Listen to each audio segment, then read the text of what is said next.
Welcome to this online course on Constitutional and Legal System of West Africa. My name is Vicky Msumi.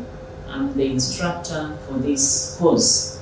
Today we are going to discuss on the court systems and conflict of laws. Let's see the court system during the British rules. We are told that the British administration established the High Court and subordinate courts as well. Side by side, there were also the native courts. These native courts dealt only with the matters where both parties were natives. The High Court and subordinate court systems. Let's start with the High Court. This is taken to be the oldest court to be established in Tanganyika, during the British rule. It was established under Section 7 of the Tanganyika Order in Council of 1920, of which all of us we are aware of the Order in Council of 1920. It was vested with unlimited jurisdiction over all persons and matters in the territory of Tanganyika. Section 17 of the Tanganyika Order in Council provided that the High Court could apply the civil procedure and penal codes of India. Other applied Indian acts, Tanganyika Order in Council, Tanganyika Ordinance, substance of the common law, equity, and statutes of general application. So these were the statutes which were applicable insofar as all matters which were to be decided by the High Court. We can also see that High Court would apply customary law by virtue of Article 24 of the Order in Council. Let's see the composition of the High Court during that period, whereby the High Court was presided over by judges like any other of His Majesty's High Courts. Through the Tanganyika Order in Council of 1920, it did not make provisions for appeals to any of the High Court. Why this so? This was all because the Order in Council was not concerned with just setting up courts.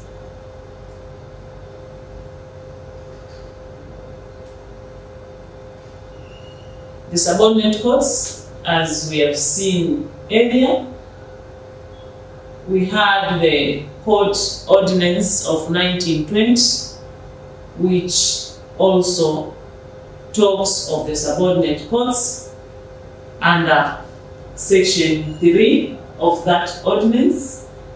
You can see,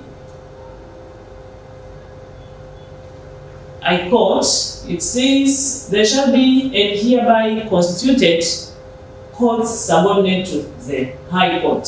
So there was Court of Magistrate of District Political Officers, which were by then called subordinate courts of the first class. There were courts of assistant political officers of the second grade. By then they were called subordinate courts of the second class. And we had courts of an assistant officer for the second grade.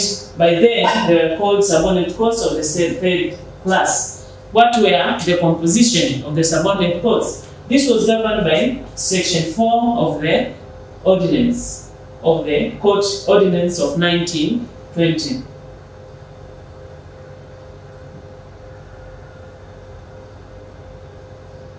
Let's see the jurisdiction of the courts at that particular time.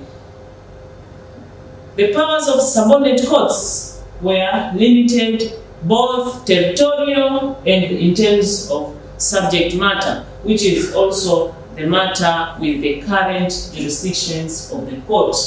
So under Section 5 of the Court Ordinance, the geographical limitation of any subordinate court of the first and the third, the first, second, or the third, as we have seen them earlier, was the district within which such courts were situated.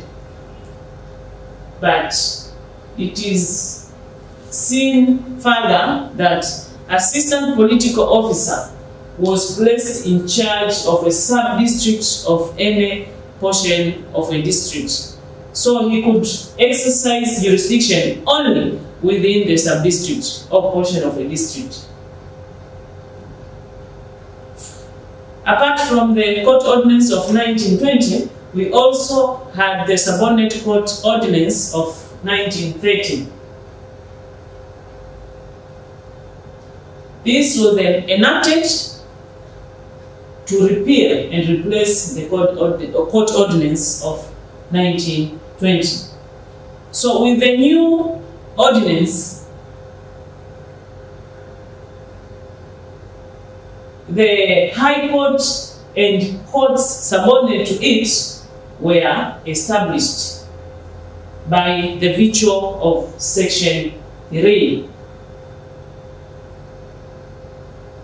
Appellant jurisdiction of High Court, Section 3 of Subordinate Court Ordinance by them of 1930. It provided for the appellant jurisdiction of the High Court, whereby all the appeals, references, revisions, and similar proceedings form part of the entity. In respect of civil proceedings in subordinate courts which are authorized by law, they were supposed to lie before the High Court. That's declared the High Court with power of hearing appeals from the subordinate courts. We also had the Native Courts Ordinance of 1941. So we have seen the Court Ordinance of 1920, we have seen the Subordinate Court Ordinance of 1930. Now let's see the Native Court Ordinance of 1941. As we have discussed previously, that among the courts which existed during the British administration, you also had the native courts which were dealing with the matters whereby both parties involved in that particular matter were the native of that particular place. In 1941, the Court Ordinance was replaced by the Subordinate Court Ordinance of 1941. The ordinance recognized the subordinate court system. So the first, second, and third, all of the class courts were then abolished.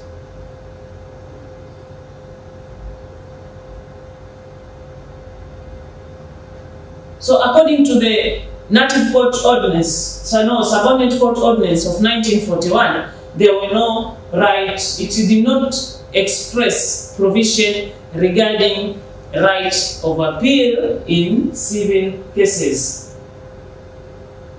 So what was the system so far as the native courts were concerned?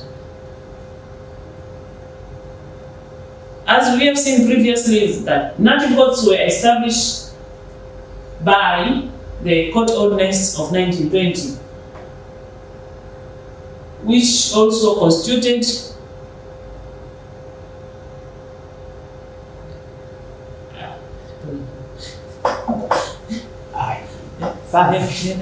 hapo tu ukianza kwa native court. Yes. Karibu. Let's see the native court system. Let's see the native court system. These courts were established by the Court Ordinance of 1920. We also had the subordinate courts as well as the High Court. This is according to Section 3, subsection 4 of the Ordinance, as we have seen it previously.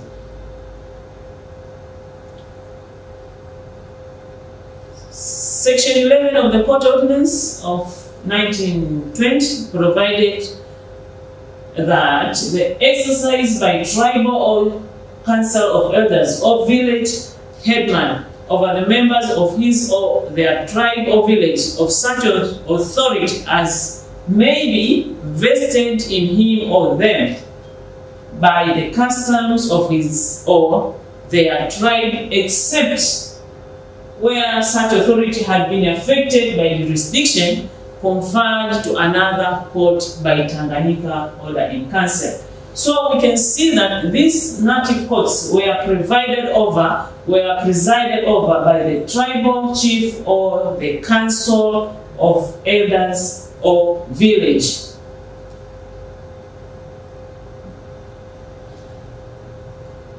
Section 3, subsection 11 of the Native Ordinance of 1929, it empowered a provisional commissioner by warrant and subject to the approval of the governor to establish such native courts as he thought fit. So the provisional commissioner was having a power to establish a native court whenever he thought there was a need to do so.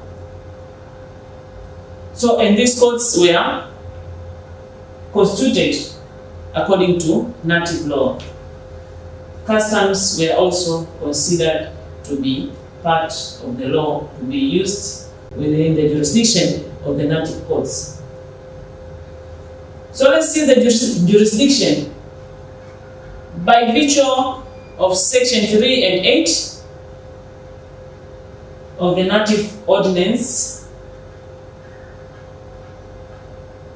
each native court had full jurisdiction to the extent set forth or set forward in its warrant and subject to the provisions of the Native Ordinance. Section 9 of the ordinance, the governor could direct that any native class shall not be subject to the jurisdiction of the native court.